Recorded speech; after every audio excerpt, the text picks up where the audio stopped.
Bom,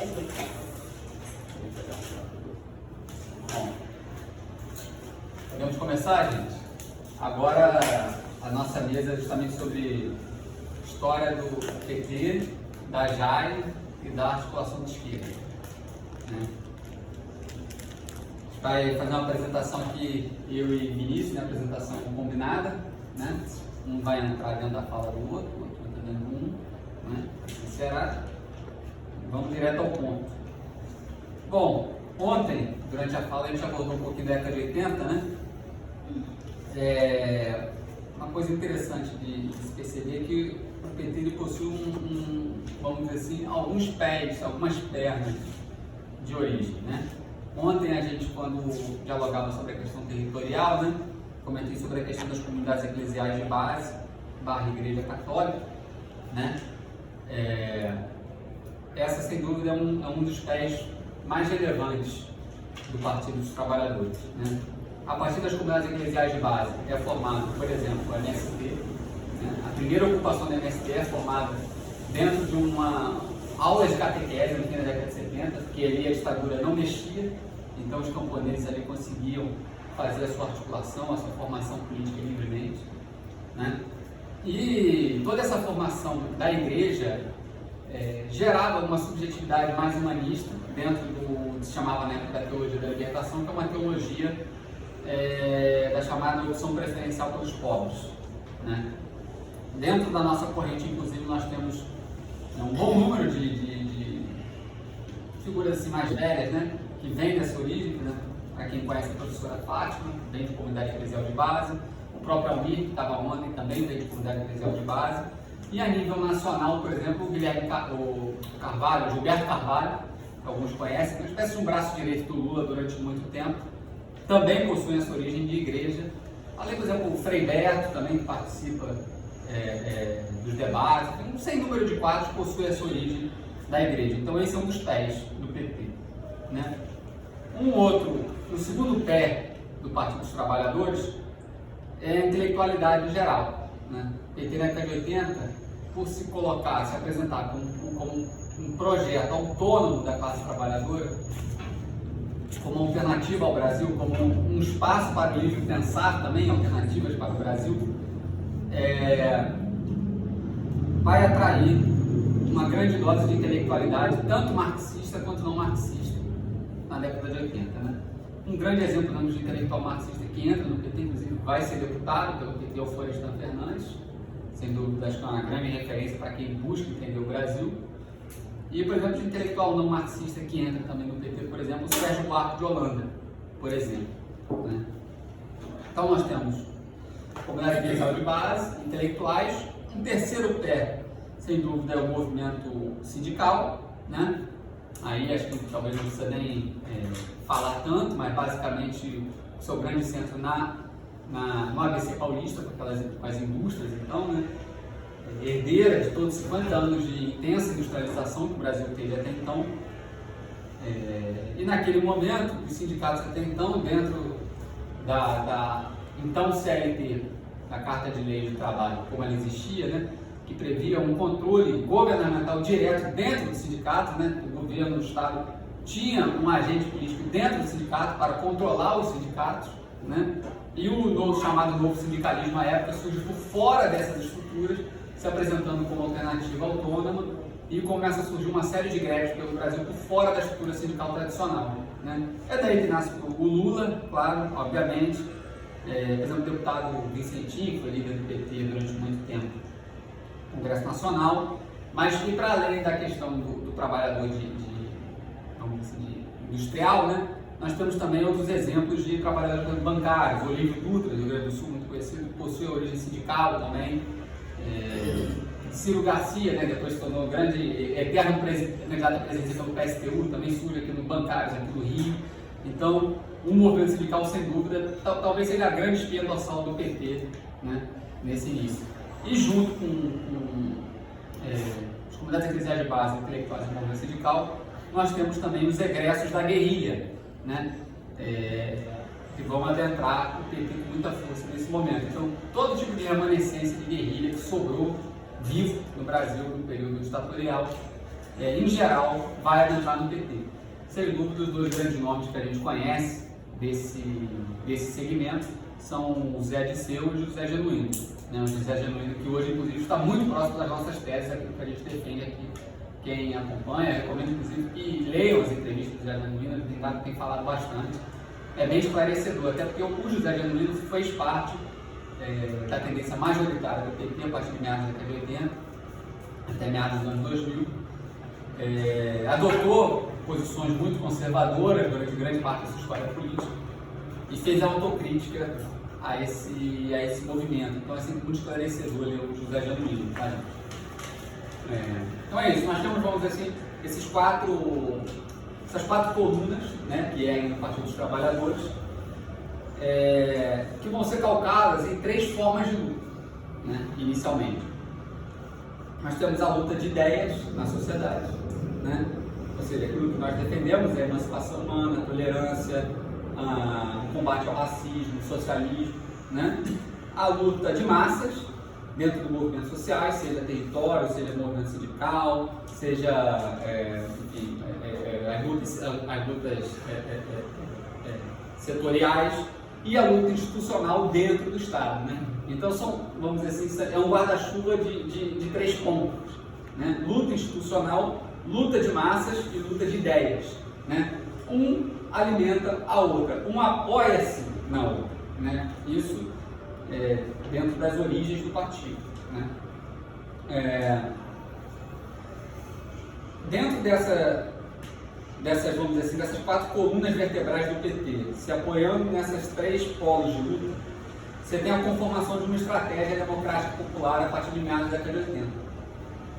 Essa estratégia democrática popular, ela combina, né, a luta institucional, ou seja, a luta dentro dos mandatos, a luta para conquistar a prefeitura, para conquistar governos, para conquistar a presidência da República, combinada com a luta popular, né, dos movimentos sociais, das associações de moradores, dos movimentos de territórios, né? Ou seja, então a nossa estratégia, que até hoje supostamente a gente está em voga, é a combinação entre a luta dentro do espaço institucional com a luta fora, aqui na sociedade, né? É isso que a gente se propõe dentro do Partido dos Trabalhadores, né? Dando um salto até a atualidade, o Vinícius vai entrar já nesse meio, mas o que a gente vê hoje é que basicamente, pelo menos a partir de meados dos anos 2000, a gente entende que, vamos dizer assim, a coisa foi ficando um pouco desbalanceada, né? Que o pé da luta institucional foi cada vez ficando maior, cada vez mais malhado, tomando whey protein, tomando esteroides, ficando grande, né? Monstrão. E o pé da luta de ideias e da luta de massas foi cada vez mais diminuindo, ficando raquítico, né? Podemos dizer. Nesse sentido, tem uma certa deformação dentro da nossa estratégia. A gente aponta para uma direção, mas a gente não a concretiza, a gente não a faz, né? E a gente abandonou a luta de ideias e a luta de massas coordenada com a nossa luta dentro da institucionalidade, né? Eu não tenho muita dúvida que o avanço do fascismo no Brasil hoje tem muito a ver com isso. A gente perdeu a prática da luta de ideias. A gente perdeu a capacidade de ganhar a sociedade em torno daquilo que nós defendemos.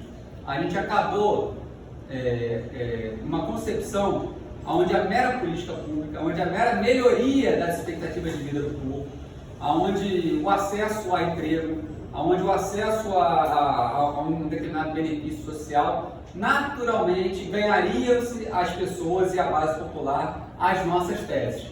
A gente viu nos últimos 10 anos que não foi assim que ocorreu. Vou passar agora para o Vinícius, porque o que o Vinícius vai fazer agora é se acompanhar no histórico a partir de década de 80 e década de 90, vai ajudar a explicar um pouco onde nós chegamos, onde nós estamos hoje. Eu acho que, completando a primeira parte da fala do Vitor, vale ressaltar um pouco anterior, né? Ele citou esses agentes, né, que se reuniram para formar o Partido dos Trabalhadores, e isso trouxe consigo também grupos que já eram organizados, que lutavam contra a ditadura militar, que se organizavam em vários territórios, vários espaços, grupos que já eram consolidados, que já tinham uma organização própria. E essa ideia de formar um partido alternativo ao Partido Comunista Brasileiro, que já tinha perdido suas forças, já tinha ficado na ilegalidade, né? Foi nesse processo, no final da década de 70, onde abriu-se a possibilidade de formação de novos partidos, né? A gente sabe, né, que a gente estuda na história da ditadura militar. Manteve-se 2 partidos, que era a Arena e o MDB. Ao final da década de 70, há a possibilidade de abertura de fundação e criação de novos partidos, e o PT veio nessa lógica como uma alternativa ao Partido Comunista Brasileiro, que já não representava mais a classe trabalhadora nem os seus anseios. Assim. O PCB não era visto mais como uma alternativa de disputa da sociedade, do país eleitoral ou das ruas para a classe trabalhadora. Então, esses vários grupos já organizados em vários espaços, seja aquela outro ponto que eu até comentava com os seus estudantes também, né, nessa parte do movimento estudantil, também entra nessa... Aqui no Rio, a Associação de Moradores foram muito importantes na época. O Chico Alencar, por exemplo, acende a liderança dentro desse contexto, né? Então, esses vários grupos organizados conformam um partido, mas conformam um partido numa dinâmica diferente daqueles partidos que a gente da esquerda que já tinha, que eram os partidos do centralismo democrático, como era, por exemplo, o Partido Comunista Brasileiro. Então, na sua concepção, no seu regimento inicial, o PT ele é construído de uma forma onde há a possibilidade de tendências internas, né, de grupos internos que pensem o partido de formas diferentes e façam disputa interna do partido. Então, a base do PT, a fundação do PT, foi feita, né, junto com esses vários grupos que já eram organizados, que cada um pensava de uma maneira diferente, os marxistas, os não marxistas, os trotskistas, os stalinistas, que pensavam a forma de condução de um partido, a forma de condução de um futuro governo, a forma de concepção da sociedade de forma diferente, mas que pudessem se unir forças num partido, num objetivo maior e fizessem essa disputa de ideias dentro do partido. Então, assim surge o PT, né, como um partido de tendências ideológicas. E a partir dessa concepção de tendências ideológicas, o PT se fortalece, ele cresce, porque todo mundo vê a possibilidade de um partido de massa, né, conter mais gente, conter a pluralidade de ideias, e cada organização fazer a sua disputa de ideias da sociedade e se somar ao partido para fazer a disputa interna dentro do partido. E até aquele ponto, né, que você estava colocando para mim. Na década de 90, há um grupo hegemônico, na década de 80 a 89, onde o PT se dedica à luta contra o fim da ditadura, né, a ditadura acaba em 85, há esse período de transição entre a ditadura e a nova república, digamos assim. Então o PT ele entra na luta primeiro contra a ditadura militar e após a transição contra uma transição conservadora, para que a gente não entre numa nova república que fosse de forma conservadora, tanto que o Vitor até citou pelo alto, né? Com a coisa do alto.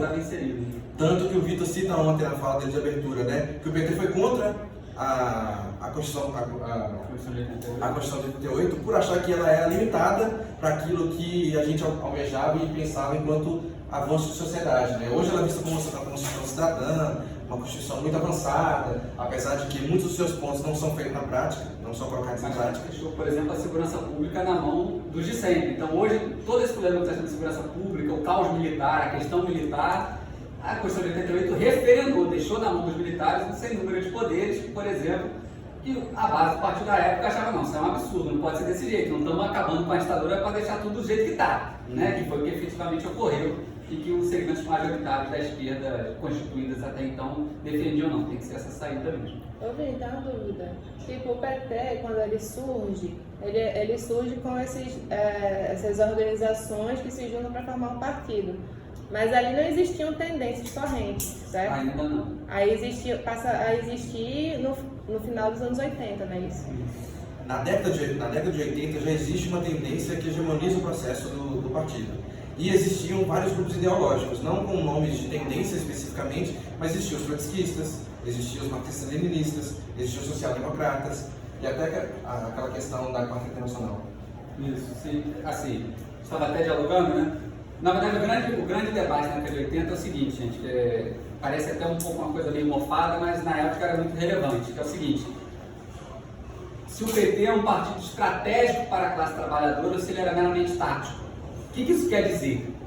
É o seguinte: os grupos trotskistas defendiam o seguinte: a estratégia para a classe trabalhadora não deve ser definida dentro do interior de um partido brasileiro. A estratégia da classe trabalhadora deve ser decidida dentro dos centros decisórios da Quarta Internacional. com delegados do Brasil, do Cazaquistão, da Rússia, da Austrália, do Congo, dos Estados Unidos, da Argentina, de onde quer que seja, e o PT seria uma mera correia de transmissão de uma tática internacional a ser definida externamente, né? A articulação do 113, formada no fim da década de 80, da onde a articulação de esquerda vai se originar, que o Vinícius vai explicar. 113, porque são 113 pessoas que assinam a nota, né? Inclusive Disseu, Genuíno, Lula, entre outros. Vai defender que não, olha só, o PT é um partido estratégico para a classe trabalhadora. A gente está botando trabalhador pra caramba aqui, mas não é para chegar alguém de fora iluminado, ou 1 ou 2 egressos que vão lá discutir marxismo, sei lá, em Paris e vão retornar aqui para dizer qual é a política que nós temos que apresentar. Não, a classe trabalhadora reunida no seu partido vai discutir e vai conformar, a partir das suas instâncias internas, nacionais, a estratégia para a libertação da classe trabalhadora brasileira. Era esse o debate que estava presente ali e foi esse o debate que foi ganhado naquele momento. Dentro do PT será definida a estratégia para o Brasil e, consequentemente, para a América Latina, como se conformou depois, né? E o abandono daquela antiga perspectiva de que os partidos de esquerda deveriam apenas replicar táticas definidas segundo estratégias colocadas internacionalmente. Então, da década de 80 o debate é muito esse, né?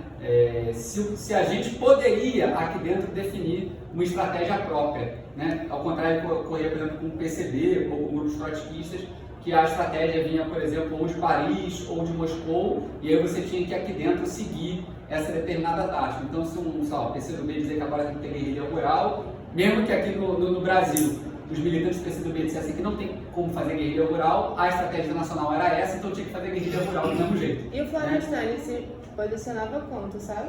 Ele era a favor do PT como instrumento estratégico. E esse povo que vinha da guerrilha vinha fazendo essa crítica. Ele falava, peraí, a gente ficou aplicando uma tática nacional, segundo uma estratégia global, mas que não respeitava as condicionantes locais. Então a gente precisa de um partido que seja capaz de fazer a leitura local e definir uma estratégia política local, não só meramente uma corrente tática de algum movimento internacional. Entendeu? Então esse foi o grande debate da década de 80 que a articulação venceu, né, contra os grupos trotskistas. E aí, só para ter uma ideia, a democracia socialista, que é a DS, ela já existia nessa época. A democracia socialista era um grupo anterior, inclusive, à formação do PT, que era um grupo trotskista na época. Né? Mas aí, nesse período da década de 80, de 80 a 89, quem hegemoniza a direção do PT, as linhas políticas do PT, é um grupo com uma tendência petista chamado Articulação do 113, mais conhecido especificamente só como Articulação. A eleição de 89, do Lula de 89, é um marco onde o PT lança, né, sua primeira candidatura às eleições e vê o potencial histórico e grande do PT alcançar o poder no país. E por conta disso, há uma série de divergências nos debates políticos e ideológicos dentro do partido após as eleições de 89. Então, apesar da articulação de 113, né, hegemonizar o partido essa maior parte do tempo, no início da década de 90, onde a gente tem uma nova conjuntura mundial, com a crise do socialismo, né, a queda da União Soviética, com a ascensão do neoliberalismo, com a nova reconfiguração do PT como uma potência política e partidária dentro do nosso país, a articulação, a cúpula da articulação começa a se pensar um giro à direita, digamos assim, né, de aliança com mais setores para chegar ao poder, a mudança tática, né, o abandono de certas táticas e de certos compromissos originais da fundação do PT para que a gente conseguisse chegar ao poder a qualquer custo. Até porque, perdão, mas me interrompe também. Cara, nossa combinada desse. Que é o seguinte, que é uma coisa até meio óbvia, né? Assim, nos unimos aqui, nós aqui, para definir que a nossa estratégia tem que ser definida dentro do partido. Ganhamos, tá bom. Mas qual é a estratégia agora?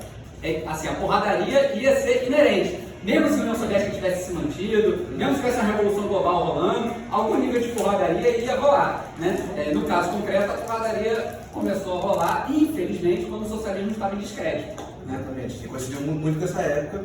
E então, a partir dos anos 90, começa a ter debates internos nas instâncias partidárias muito grandes sobre qual a estratégia, qual é a linha política que o nosso partido tem que ter a partir de agora. E isso culmina no oitavo encontro do PT de 1993, onde nos espaços pré-encontro nacional, nos municipais e estaduais, a articulação do 113 começa a ter embates próprios internos entre si, sobre qual a estratégia tática que deveria ser. E vendo um giro da culpa da situação do 113 de forma assim, à direita, afetar com setores do centro, setores que não são propriamente progressistas ou de esquerda, socialistas, para se chegar ao poder, começa a haver disputas internas. E nessas disputas internas, em março de 93, é lançado um manifesto chamado Manifesto A Hora da Verdade. E esse manifesto é como se fosse a espinha dorsal do que vem a ser no futuro o surgimento da articulação de esquerda. É um texto importantíssimo, muito rico para a nossa tendência. Ele tem 3 páginas, eu gostaria de ler muito para vocês e que vocês prestem bastante atenção do que estava falando nesse texto. Esse texto acabou de completar 30 anos, ele foi A Hora da Verdade. Esse texto completou 30 anos no primeiro semestre de 2023 e ele vai completar, e a articulação de esquerda vai completar 30 anos agora em setembro, nos dias 18 e 19. Só um fato curioso, um dos maiores líderes expoentes que escreveu e redigiu a primeira edição desse texto se chama Rui Falcão. Não sei se todo mundo conhece. Rui Falcão foi presidente do PP na década de 90 e recentemente também, até 2014. Foi um presidente da Fortaleza. É 19 de setembro? 18 e 19 de setembro. Manifesto aos petistas. O PT, que vinha desenvolvendo na teoria e na prática um projeto de sociedade socialista democrática ajustado às condições concretas do Brasil, encontra-se hoje num impasse político e teórico.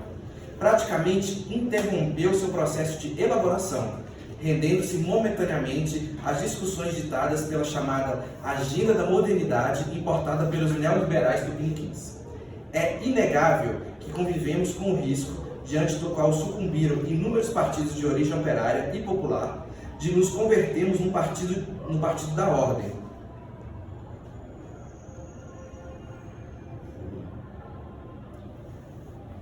Em alguns momentos, parecem estar esmaecendo os traços que nos distinguiram dos partidos do sistema, como na campanha das diretas, no episódio do colégio eleitoral, na recusa aos sucessivos pactos das elites, a contingência de estabelecer alianças em torno de programas ou de propostas pontuais transforma-se em objetivo a qualquer custo. A interlocução necessária com a sociedade cede frequentemente à tentação do senso comum a nadar-se a favor da corrente, num processo de hegemonias avessas em que o discurso dominante nos iguala, tornando-nos, portanto, mais palatáveis.